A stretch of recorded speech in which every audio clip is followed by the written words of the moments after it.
బిడ్డలారా, ఎవరైనా సంఘానికి వచ్చే బిడ్డలు ఎవరైనా రోగంతో వచ్చారనుకోండి, ఒక మాట క్యాన్సర్ వ్యాధి వచ్చిందమ్మా అని చెప్పారనుకోండి, కొంతమంది అజ్ఞానంతో ఏమంటారు తెలుసా?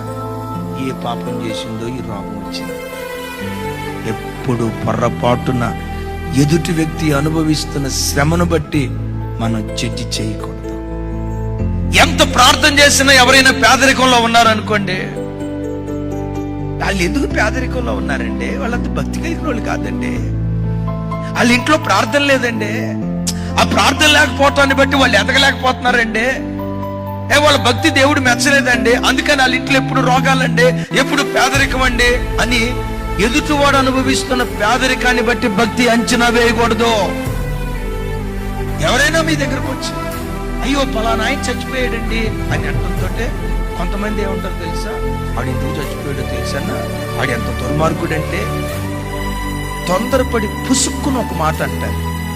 బిడ్డలారా, శ్రమను అనుభవించేది పాపాత్ముడే అయితే నేనంట యోబుకి ఎందుకు శ్రమలు వచ్చాయి? చంపబడేది భక్తిహీనుడే అయితే మిమ్మల్ని అడుగుతా, హేబేలు ఎందుకు చంపబడ్డాడు?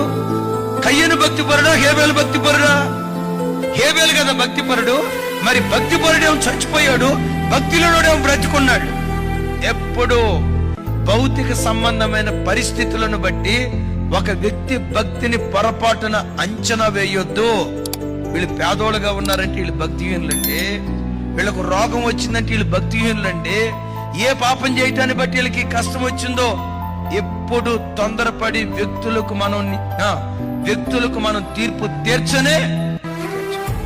వాడు ఎంత దుర్మార్గుడో తెలుసండి, అందుకనే వాడికి యాక్సిడెంట్ అయింది.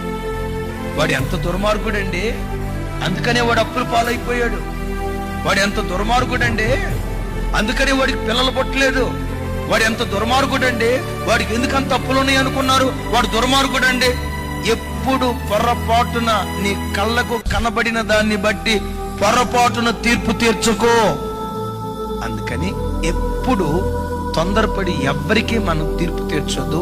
నిన్ను చూసి ఎవరైనా గుసగుసలాడారా, నిన్ను చూసి ఎవరైనా నిందించారా, నీవు అనుభవిస్తున్న శ్రమను చూసి ఇది ఎంత పాపం చేయటాన్ని బట్టో ఈ చిన్న వయసులో ఈ రోగం వచ్చింది, దీని బుద్ధి మంచిది కాదు, దీని మనసు మంచిది కాదు, వీడు పాపాత్ముడు కాబట్టి ఈ రోగం వచ్చింది, వీడు పాపాత్ముడు కాబట్టి ఈ సమస్యలు అనుభవిస్తున్నాడు. ఎవరైనా నేను నిందిస్తున్నారా? నీ విషయమై యోబు పక్షాన వేచి మాడినట్లుగా నీ పక్షాన తప్పకుండా దేవుడు వేచి మాడతాడు. నిందించిన వ్యక్తుల ఎదుటే రెండంతల ఘనత దేవుడు నీకు అనుగ్రహిస్తాడు.